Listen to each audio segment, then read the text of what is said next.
From Cerbat Lanes in Kingman, we're here for the season opener of the Mojave Conference and the continuation of the Arizona Conference for season 27. That's the handicap division title match, just getting started over there, but we're going to switch over here for just a second. This is the scratch semifinal, and Keith Ilversaker needs to double in order to win the title. As Coach Keith is giving the stink eye to his fellow cactusers at the moment. Must double, and now the guy comes out of the front, out of the back. Has to have it. That's the first one. So Blaine, he's going to bowl on the right lane and on the left lane. He's going to go 2 frames in a row. You're going to do the same thing. I'll tell you when to go. Mason Snow, his opponent, fouled on his second ball in the 10th. He did cover the spare, but went over the foul line for sure. Count will be academic, striking 4, and Ilversaker will play for the title against top seed Andrew Sager.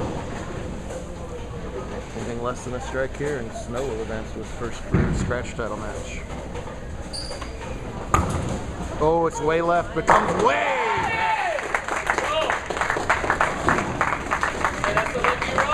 Keith has had some interesting stepladder matches here in Kingman over the last couple of years, and that's some sweet vengeance for him right there. He shot over 800 for his stepladder matches last year, didn't win the title. He'll have a chance to win it all this time with a beautiful double. Takes the win away from Mason. 206 to 200, your final over there. Tough pill for Mason to swallow, but that's still his first career scratch stepladder, so a lot of positives to take for him. So now we're going to focus on our handicap stepladder. Caden Maliska, you're watching right here, has won 2 matches in a row to get to this point. And he started off well here with spare strike, but he is going up against a tough customer, an 11-year-old Blaine Vulcan. Blaine, you're going to be up on 20. As my hand points the way to go over there. Everything happening all at once, as it tends to do around here in the finals. As we have a all-cactus scratch battle. And this kid who has impressed the heck out of everybody. Yeah, he gets making a double in the second and third. When you're getting 117 pins, that's pretty impressive. Remember that second shot of my 300? Tell me more. So how I got it out that far, yeah. Everybody thought it was like 7. Yeah. And it banged pocket, nobody expected it. Yeah, but there was more room on that day. I have a lot of room. You have that? Oh, yeah. So you weren't too scared when you saw that ball? You said it was going to peel? I trusted it. You certainly did. Good for you. Mason, zero shame in that, man. First scratch finals. Looks good to me. That is yours. You're in the Arizona invite. You're in the Mojave invite. You got a crap load of points. Awesome. Did great. Well done. So Blaine is just 11 years old, and he absolutely dominated the handicap division today in a pretty low-scoring short pattern. Scores tend to be low in the handicap division on short, but he opened in the first, and he's going to go strike, spike, spare in the second and third and fourth frames. 3 terrific frames from Blaine right there. Caden's done nothing wrong so far, and he hasn't made up any pins at all. Clean through 3.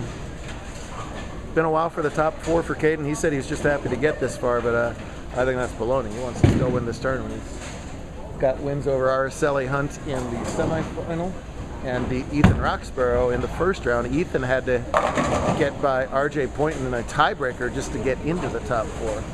But Blaine way ahead of the field, qualified first at plus 268. Caden got in at plus 63 on a minus cut today. Top seed Andrew Sager just taking his warm-up shots. He's happy that solid 8 is just a warm-up shot. Obviously a tough split here for Maliska to shoot at the 510. It's makeable. Oh, just slides by it over there.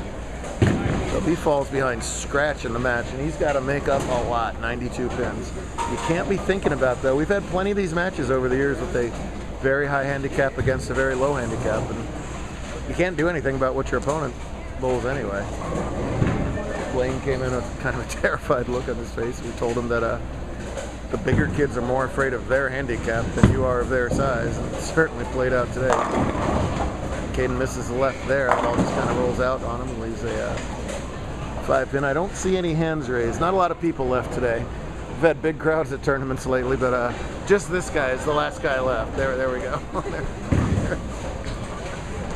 Subdivision's already decided. Kandabalea won girls scratch and almost made the scratch finals in her very first scratch singles tournament to win over TPC champ Corinne Marquez. And it was Darius Allo winning U17 over Mason Snow, who just saw there bowing out in third in scratch.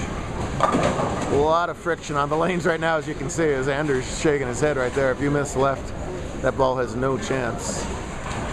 And there's actually not a lot of people started far right, so there's closer to almost fresh on the 4-3-2, and so it's kind of an accidental out of bounds.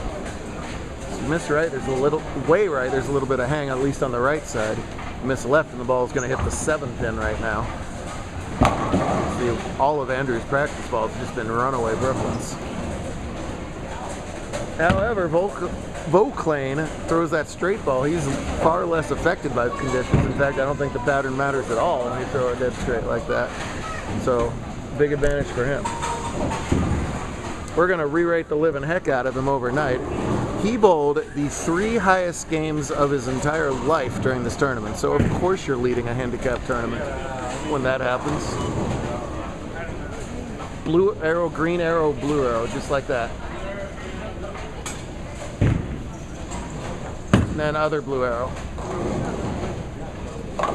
You got it. You're an expert. And we're going to reverse the arrows. So Andrew, if you start first, you're going to finish last on the starting on the left lane. Is that what you want to do? If you have like a secondary cactus you want to give out, feel free, you know. Let's go, Mafia!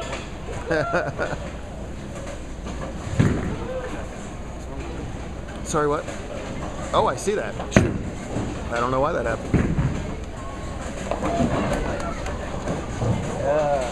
Did anybody mention to the desk that blackout? Can we do that? Could anybody do that? How about Kano do it? Oh, and even the first shot to count, and even further runaway Brooklyn. So what do? You throw a ton of hand like Andrew does. There doesn't seem to be anywhere to go left unless he makes just a giant leap. I haven't seen anyone like play over the cap. When Matthew needed a double to win his first match, he got the ball right and it washed out. However, take that against Keith, who got the ball an arrow left and it peeled for the double that he needed to win the match. So it's Sager that's going to have to come up with what to do. I think he's even as the top seed at the disadvantage, and even that ball for the spare attempt just runs away.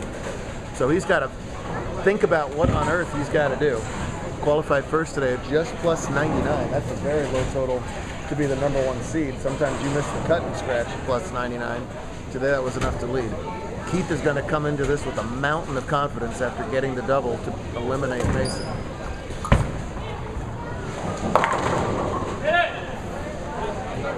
He might have just ran away and hit if he got that high hit messenger to carry. Instead it's just a 4.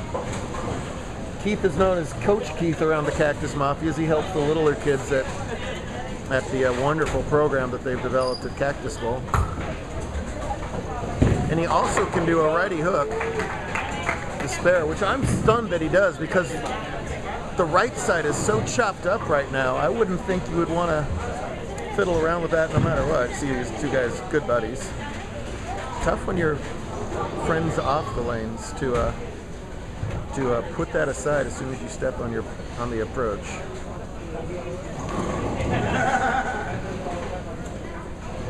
Keith with that memorable 800 set last year, which wasn't even good enough for the win. He got that ball that far left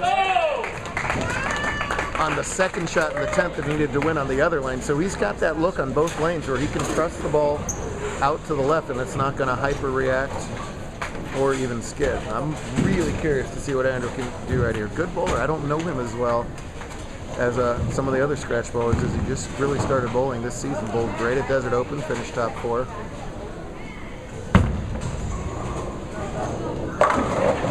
Meliska trips that 4. I got your number now. didn't see if this is a ball change or not. Oh man. So we got it further right. The last righty I saw out there was Garrett. Garrett has virtually zero hand rotation compared to Andrew, so he had a different result. He does get it to it, but it still jumps in. And Caden gets a pretty double there in frames 6 and 7, saying, hey, I'm still around. When you're the higher average bowler, I mean, Blaine could double gutter at any given moment. It sure doesn't look like he's going to, but you just got to bowl your game because it's just random what Vauclain can come up with. But his only even double-digit game today, Blaine's, was an 87 to open the tournament. Everything else has been in the triple digits. He's almost in the triple digits now, and this is only the 7th frame of the tournament. As he throws another good shot, it just hit the head pin and see what happens.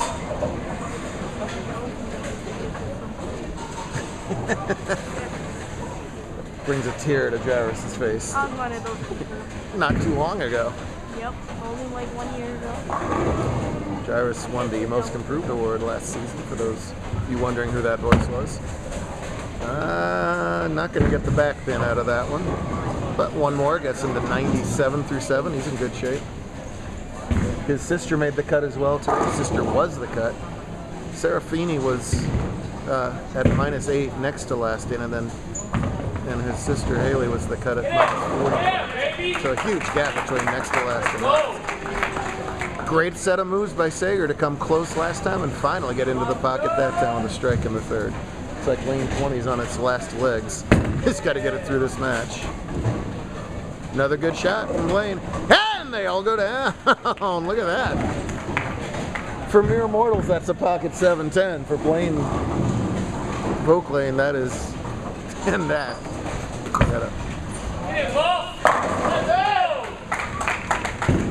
Anybody? Anybody?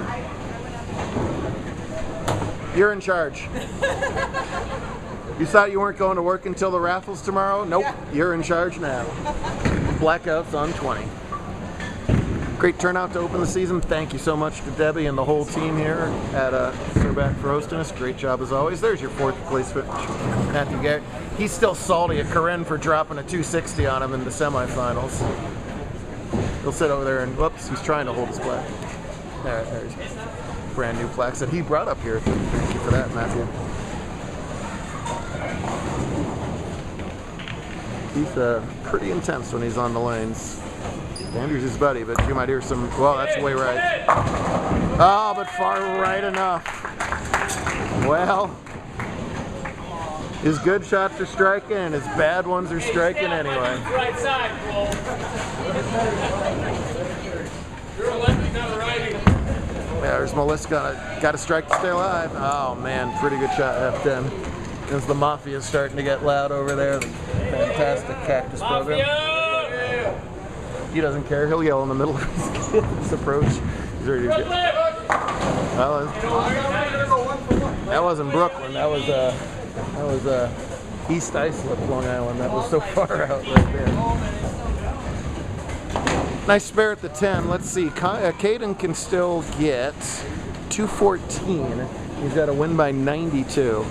That's trouble. Blaine's bowling another really quality game. Well, this is a nightmare of a spare right now. When you're righty and your ball's hooking a lot, really tough to cover this. But he does it. Well, nicely done.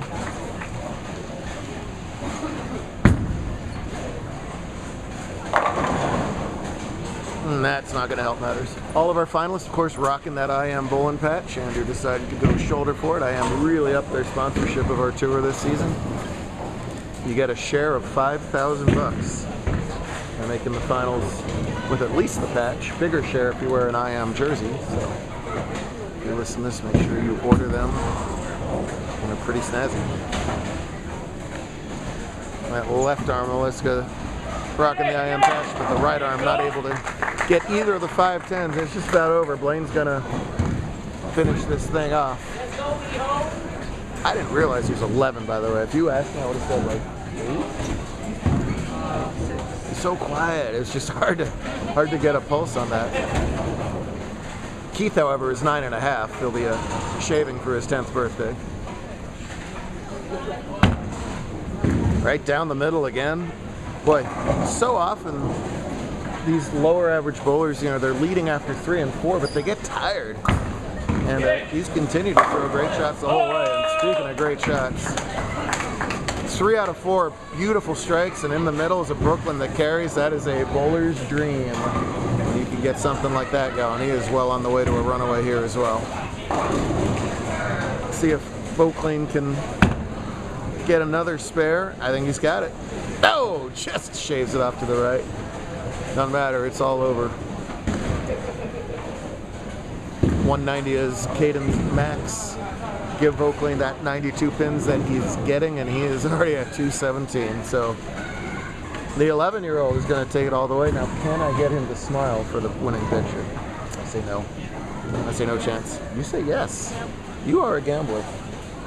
Well, you are a Vegas kid. Make sure Keith doesn't run poor Blaine over here. Oh, wait, we're at again. Not even Keith can strike on that ball, as that ball was a solid arrow right of his intended target. More than that at the break point. Real fortunate to just get 9 out of that. Go, Caden. Caden says, give me that, Brooklyn. Taking it well. He had a tall mountain the way Blaine was bowling, but bowled great to finally get back in the top 4. It's been a while for him. If you ever have a satisfactory second, this would be it. So Blaine is going to bowl another fantastic game. That is 134 scratch, which matches a 134 he bowled earlier, only beat by a 144 in game 7 of the tournament. How about bowling like the 4 or 5 best games of your life in order to win the title? I call that well deserved at any average. All the bowlers that make the finals today get in both the Arizona and Mojave invites. Andrew, to have a prayer, needs to capitalize on both Keith's error and his strike working. No? Boy, it is some fine line here. The scores are decent earlier. It looks like the rails pattern has just about exhausted itself. No shame in that. 178 scratch. He did what he could do, but this guy is a JBT champion. This girl is happy she made the cut. This mama can't believe what's happening. And the future bowler under there is suddenly quiet, and I can't believe it. There we go. We're going to keep it that way.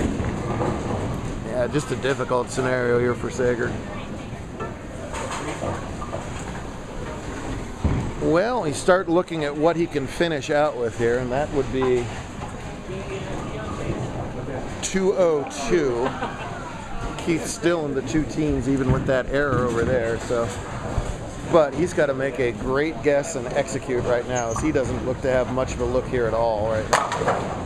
And if the pocket was the 2-4, Hey, he'd Jeff, have if we give you $1, front 6. can we get some oil out there? You want oil right now? You ready for Yeah, let's put some oil out there. Keith, how you feel about that?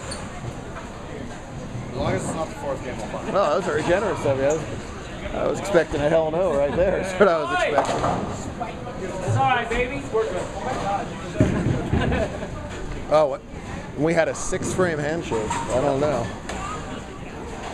Andrew saying, see, now what had happened was... I got a checking and a savings account.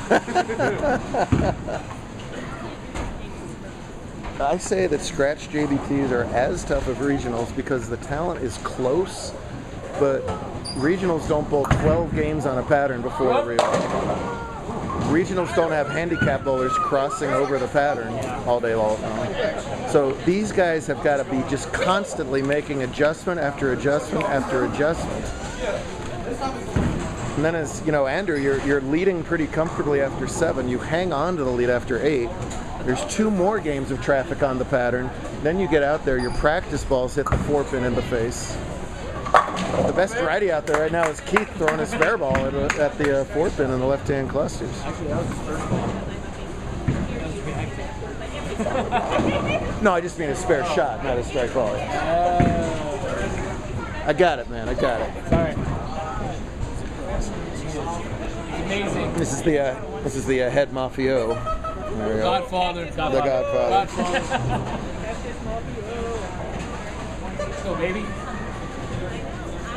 His daughter Ari will add to the banner collection. Coach Keith will do the same, as will Andrew. I mean, 3 out of top 4.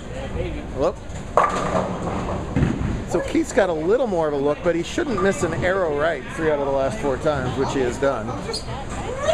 That's pretty. I couldn't have said it better myself. I think is exactly what it is. Mama Sager loves it, giving their kid a chance here. And it's some late goof ups. He'll miss that. Is there any way Keith would 9 out for 9 out to still win?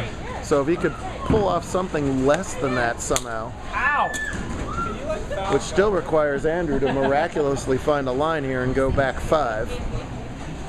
Do you jump? Do you ball down? Do you jump a mile left? Do you just throw it a million miles an hour? Just go straight up the woods. Or take some hand out of it and try and go straight? I think that's what he tried to do, but even when he throws much ball as Andrew does, taking a hand out of it is still throwing more ball than others do, so you're not really taking enough out of it. That's taking hand out of it. Yeah, baby.